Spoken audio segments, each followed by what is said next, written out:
গরম বাতাসের আযাবটা এখন আসে নাই, কিন্তু আমি শেষ জামানার হাদিসগুলো টুকটাক গবেষণা করে মনে হচ্ছে অচিরে গরম বাতাসের একটা আযাব আসবে বিশ্বের দিকে। এবং নাসাও এটা নিয়ে গবেষণা করছে অলরেডি। সূর্যের মধ্যে অনেক রকম বিক্রিয়া হচ্ছে, তেজস্ক্রিয় বিক্রিয়া হচ্ছে ইত্যাদি, হিলিয়াম গ্যাসের অনেক বিস্ফোরণ হচ্ছে। এগুলোর ওয়েভ বা ফ্লোটা আস্তে আস্তে পৃথিবীর দিকে ধেয়ে আসবে।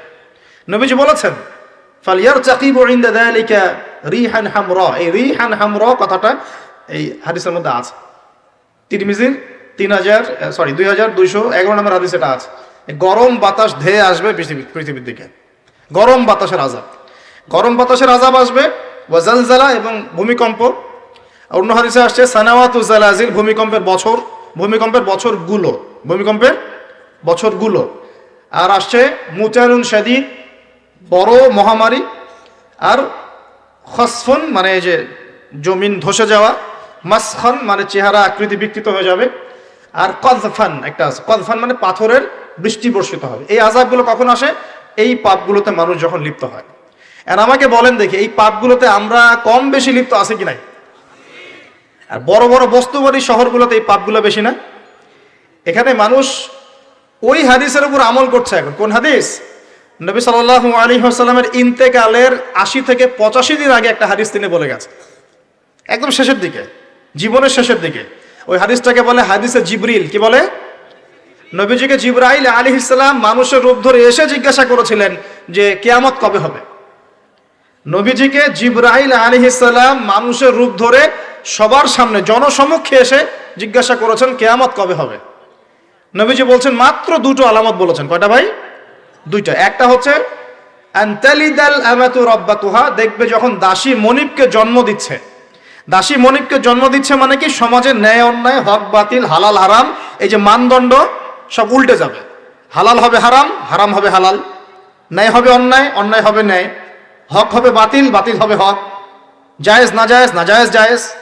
হ্যাঁ, মানুষ এই মানদণ্ড চেঞ্জ করে না এখন। বুঝতে পারছেন না মনে হয়? এখন সমাজে সত্য মিথ্যা, ন্যায় অন্যায়ের মানদণ্ড কি কোরআন সুন্নাহ এখনো টিকে আছে?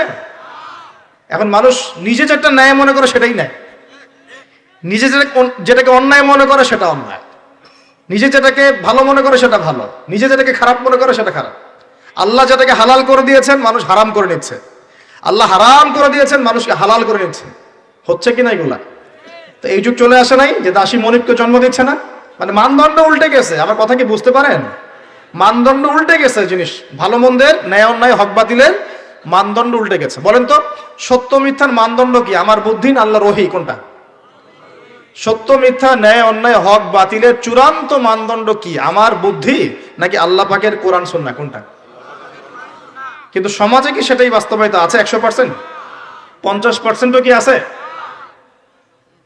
তো এই সমস্যাটা কি চলছে কিনা? তার মানে কি আমাদের এই বড় আলামতটা আমরা দেখছি কিনা?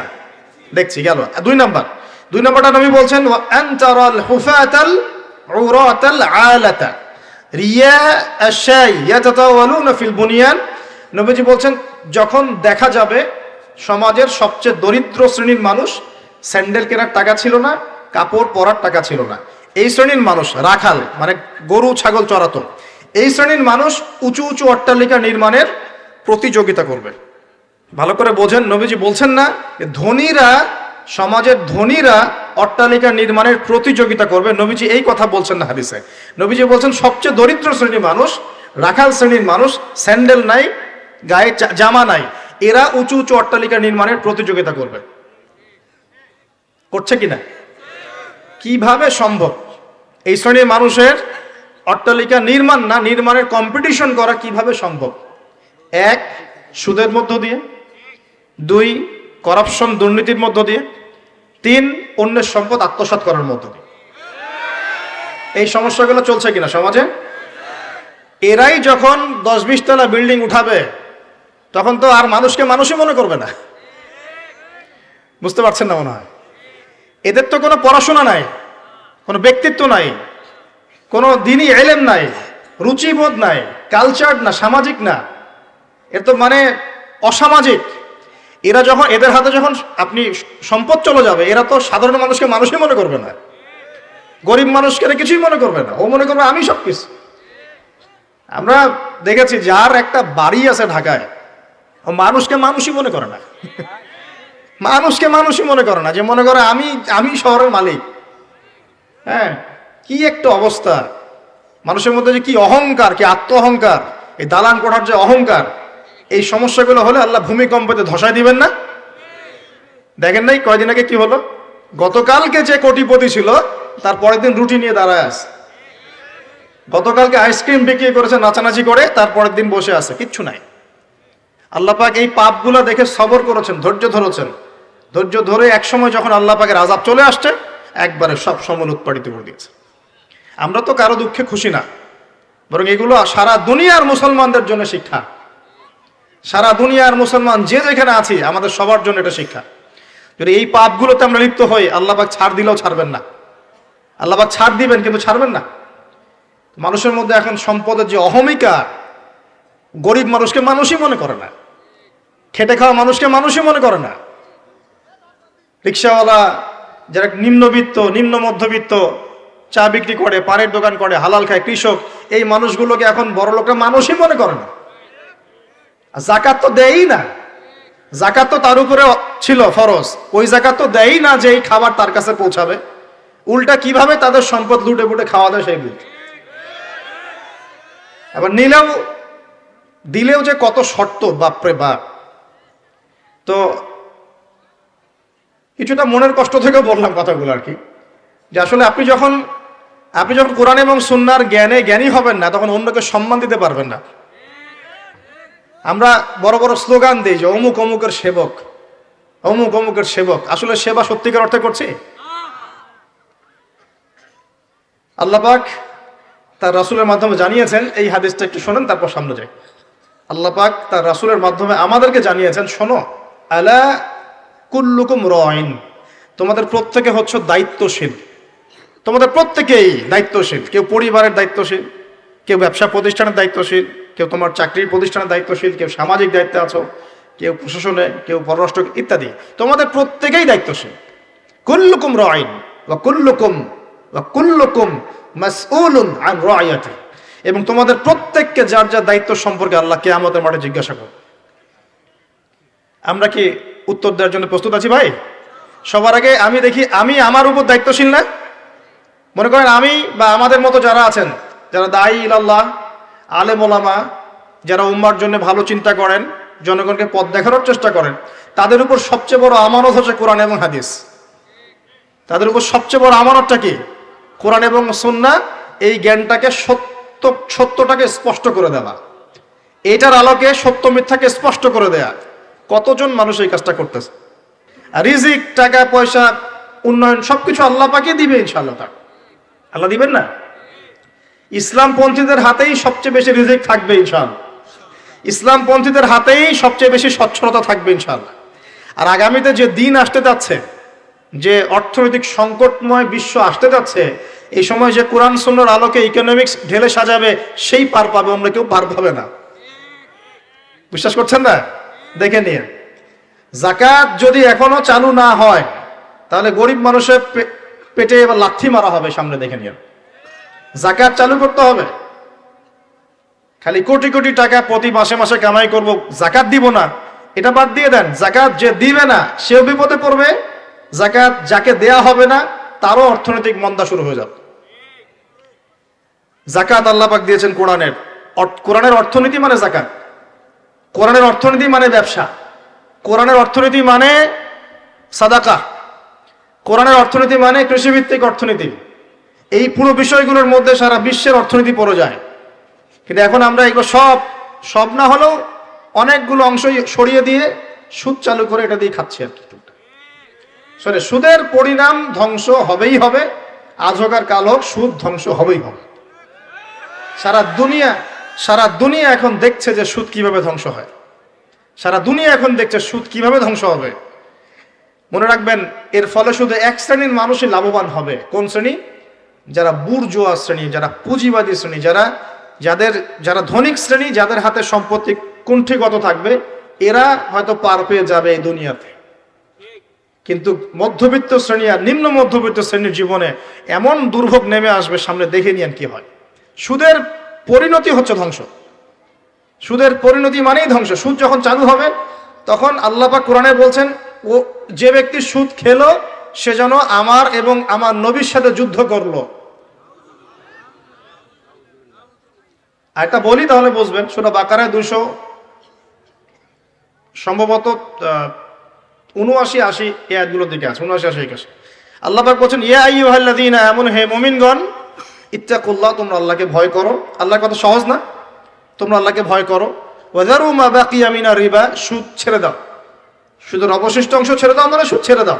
ওয়া ইল্লাম তাফআলু, যদি তোমরা সুদ না ছাড়ো, ফাআযানু বিহারবিন মিনাল্লাহি ওয়া রাসূলিহি, তাহলে আল্লাহ এবং তার রাসূলের সাথে যুদ্ধের ঘোষণা শুনে রাখো। কার কথা এটা? আমি বানিয়ে বললাম? আপনার কিতাব, এই কিতাব আপনার বাসায় নাই? আপনি কি এই কিতাবের জন্য জীবন দিতে চান না? যখন এই কিতাবকে কেউ অবমাননা করে আপনার তো গা জ্বলে, হৃদয় রক্তক্ষরণ হয়। আপনি কি সূরা ফাতিহার মধ্যে আল্লাহ যা বলেছেন তাকে বুঝতে পারলেন? এই যে আয়াত একটা তেলাওয়াত করলাম, আপনি পড়তে পারলেন, ইয়া আইয়ুহাল্লাযীনা আমানু তাকুল্লাহা ওয়া যারু মা বাকিয়া মিনার রিবা ইন কুনতুম মুমিনিন ওয়া ইল্লাম তাফআলু ফাআযানু বিহারবিন মিনাল্লাহি ওয়া রাসূলিহি। আপনি কি কিছু বুঝলেন? তিলাওয়াত তো করলেন, প্রত্যেক হরফে 10 নেকি হলো, আপনার আমলনামায় প্রত্যেক হরফে 10 নেকি হলো, ঠিক আছে, বুঝলাম, মানলাম। কিন্তু এই আয়াত যে আপনি বুঝতে পারলেন না। কিন্তু এখন আমি যদি বলে দেই আয়াতের অর্থটা এমন, হে মুমিনগণ, আল্লাহকে ভয় করো, সুদ ছেড়ে দাও, যদি না ছাড়ো আল্লাহ এবং তার রাসূলের সাথে যুদ্ধের ঘোষণা শুনে রাখো। এবার কি কিছু বুঝতে পারলেন?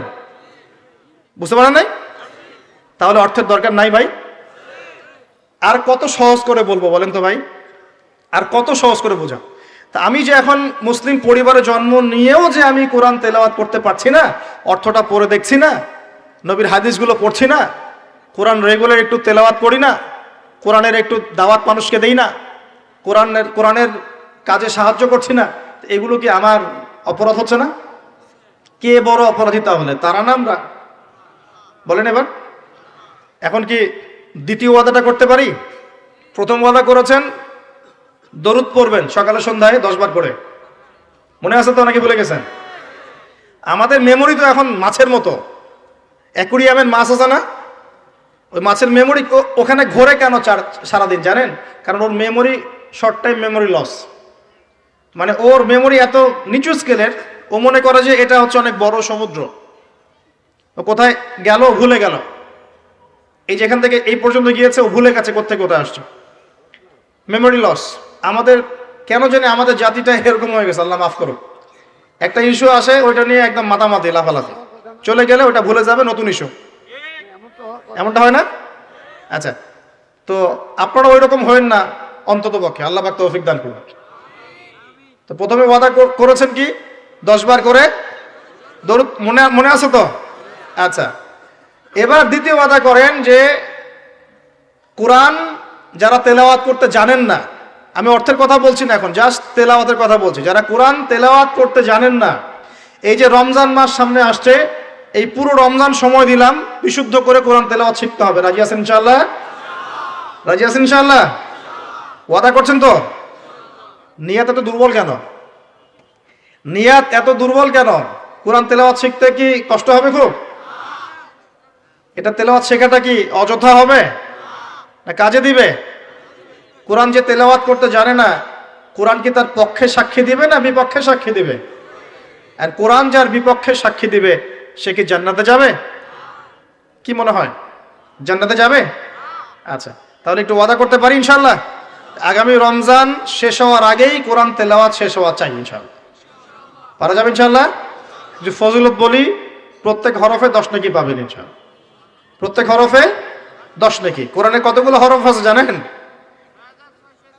এটা আয়াত, হরফ মানে অক্ষর, আর আয়াতও 6666টা নাই, 6666টা আয়াত কোরআনে নাই।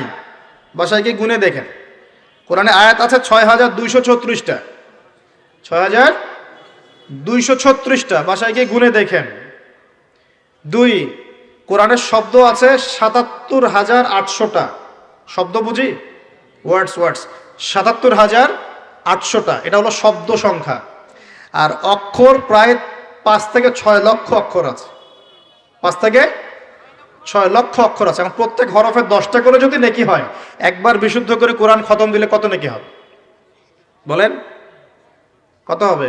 কয়েক কোটি তো হবে নাকি? ইনশাআল্লাহ হবে তো নাকি? আল্লাহ পাক আমাদের সবাইকে বিশুদ্ধ করে কোরআন তেলাওয়াত করার তৌফিক ইনায়াত করুন, বলি আমিন। এখন যারা আমরা কোরআন তেলাওয়াত করতে জানি, হাফেজ আছি বা কোরআন পড়তে পারি মাশাআল্লাহ, তারা কি একটু ওয়াদা করতে পারি যে এই রমজান মাসে আলিফ লাম মিম থেকে শুরু করে মিনাল জিন্নাতি ওয়ান নাস পর্যন্ত 114টা সূরার অর্থ পড়ে দেখবো ইনশাআল্লাহ? কারা কারা কোরআন তেলাওয়াত করতে জানেন হাত তোলেন দেখি একটু। মাশাআল্লাহ, শুকরিয়া, জাযাকুমুল্লাহ। অনেকেই জানেন মাশাআল্লাহ, হাত নামা। যারা জানি, আমরা এবার ওয়াদা করলাম, নিয়াত করলাম ইনশাআল্লাহ তাআলা এই রমজান মাস শেষ হওয়ার আগেই, আমরা এখন থেকে শুরু করব, রমজান শেষ হওয়ার আগেই আল কোরআনের 114 সূরা মানে 30টা পারা, প্রতিদিন এক পারা করে, প্রতিদিন এক পারা করে 30টা রোজায় 30 পারার অর্থ পড়ে শেষ করব ইনশাআল্লাহ তাআলা। রাজি আছেন ইনশাআল্লাহ? দেখেন, কোরআনের অর্থ না পড়লে আপনি আল্লাহ আপনাকে যা বলতে চেয়েছেন সেটা আপনি বুঝতে পারবেন না। বুঝতে পারবেন? একটা উদাহরণ দিই ছোট্ট করে, খেয়াল করেন। মনে করেন আপনি প্রবাসী, আপনার স্ত্রী থাকে দেশে, আপনার স্ত্রীর সাথে আপনার দেখা সাক্ষাৎ খুব কম হয়, দেখা সাক্ষাৎ হয় না বললেই চলে। খুব আপনি কাজের কারণে ওখানে থাকছেন, মাঝে মাঝে আসছেন যাচ্ছেন। এখন স্ত্রী আপনাকে একটা মেসেজ পাঠিয়েছে, ফোনে স্ত্রী আপনাকে একটা 1 পৃষ্ঠার মেসেজ পাঠিয়েছে, আর মেসেজটা পাঠিয়েছে স্ত্রী ইংরেজি ভাষায়। কোন ভাষায় ভাই? আর আপনি বেচারা ইংরেজি বোঝেন না, আপনি ইংরেজি বোঝেন না, আপনি ইংরেজি রিডিংটাও পড়তে পারছেন না যে সে বলেছে আই লাভ ইউ, এতটুকু আপনি পড়তে পারছেন না, কারণ আপনি কোনোদিনও ইংরেজি পড়েন নাই। এটা যে আই, এটা যে এল, এটা ও, এটা ভি, এটা ই, এটা আপনি বুঝতে পারছেন না, কারণ আপনি ইংরেজি জানেনই না। মনে করেন এখন স্ত্রীর এই ভালোবাসাপূর্ণ মেসেজটা আপনি কি পড়তে পারবেন? আচ্ছা, তাহলে পড়তেও পারলেন না। এখন যদি পড়তে পারতেন, কমসে কম পড়তে পারতেন, তাহলে কি হতো? অর্থটা আপনি বোঝার চেষ্টা করতেন নাকি? অর্থটা বোঝার চেষ্টা করতেন। হ্যাঁ, স্ত্রী বলেছে আমি খুব ভালো নাই, আপনার কথা মনে পড়ছে, সন্তানরা আপনাকে মিস করে, এগুলো সে ইংরেজিতে লিখেছে, ইংরেজি ভাষায় লিখেছে। আর আপনি ইংরেজি ভাষা পারেন না, অর্থটা বোঝেন না। তার লেখাগুলো হয়তো আপনি টুকটাক একটু পড়তে পারছেন, হ্যাঁ, কিন্তু আপনি কি তার অর্থটা উঠাতে পারবেন? অর্থ যদি উঠাতে না পারেন, স্ত্রী যে এত প্রেম ভালোবাসা মহব্বতের সাথে একটা চিঠি লিখলো আপনাকে, আপনি কি সেই চিঠির হক আদায় করতে পারলেন? এবার আপনি বোঝেন, আল্লাহ রাব্বুল আলামিন আমাদেরকে এই দুনিয়াতে সফল হওয়ার জন্য আর পরকালে জান্নাত পাওয়ার জন্য এই কোরআনটা নাজিল করেছে। আল্লাহ পাক তার পক্ষ থেকে এই মেসেজটা পাঠিয়েছেন তার নবীর মাধ্যমে, যে তোমরা যেন দুনিয়ায় সফল হতে পারো, দুনিয়া কিভাবে চলবে, কিভাবে খাবে, কিভাবে নামাজ পড়বে, কিভাবে সমাজকে ডিল করবে, কিভাবে পরিবার চালাবে, কিভাবে রাষ্ট্র চালাবে ইত্যাদি সব কিছু আল্লাহ পাক এই কিতাবের মধ্যে নাজিল করে নামিয়ে দিলেন রাসূল সাল্লাল্লাহু আলাইহি ওয়াসাল্লামের কাছে, তিনি আমাদের সবাইকে জানিয়ে দিলেন। আর বেচারা আমি যদি এই ভাষাও না বুঝি আর এটা পড়তেও না জানি, আমি কি আল্লাহ পাকের সেই মহব্বতের হক আদায় করতে পারবো? এটাই হলো আমাদের উম্মার এখন সবচেয়ে বড় সমস্যা। আমরা আল্লাহ পাকের কিতাবের হক আদায় করতে পারি না। কেমন করে পারবো? কিতাব তো পড়তেই পারি না। আর অনেকে মনে করে এই কিতাব আমার পড়ার দরকার নাই, আলেম ওলামারা পড়লেই হবে, তাই না? এমন মানসিকতা আছে না? আরে ভাই আমি এত বুঝি না, আমি সাধারণ মুসলমান, হ্যাঁ, আমার এত সময় নাই, পরিবার আছে, ব্যবসা আছে, আমি খালি হাইয়া আলাস সালাহ বললে মসজিদে যাব, ব্যাস বাসায় চলে আসবো। এরকম মুসলমান দিয়ে আল্লাহর জমিনে আল্লাহর দিন প্রতিষ্ঠা হবে না। এরকম মুসলমান দিয়ে আল্লাহর জমিনে আল্লাহর দিন প্রতিষ্ঠা হয় না। আল্লাহ পাকের জমিনে আল্লাহর দিন প্রতিষ্ঠা হয় কাদের দ্বারা? যারা জ্ঞান অর্জন করে, জ্ঞান অনুযায়ী আমল করে, শরীয়তের গভীর জ্ঞান অর্জন করে, ওই জ্ঞানটাকে মানুষের মধ্যে ছড়ায় দেয়, দিনের দাওয়াতে কাজ করে, হালাল খায়, পরিবারের মধ্যে দিন প্রতিষ্ঠা করে, নামাজ কায়েম করে ইত্যাদি, মানুষকে ঐক্যবদ্ধ করার চেষ্টা করে, ইসলামকে একটু একটু করে এগিয়ে নেয়। যাদের এসব নিয়ে কোনো ফিকিরই নাই, তাদের দ্বারা কি দিন প্রতিষ্ঠা লাভ করবে? তো প্রিয় ভাইয়েরা, আমার রিকোয়েস্ট, যারা কোরআন তেলাওয়াত করতে জানি মাশাআল্লাহ বা হাফেজ আছি এখানে উপস্থিত, রমজান মাস শেষ হওয়ার আগেই 114 সূরার অর্থ পড়ে শেষ করে দেবো ইনশাআল্লাহ। রাজি আছেন ইনশাআল্লাহ? আল্লাহ পাক আমাকে সবার আগে আমাকে তৌফিক দান করুন, এরপর আপনাদের সবাইকে তৌফিক দান করুন।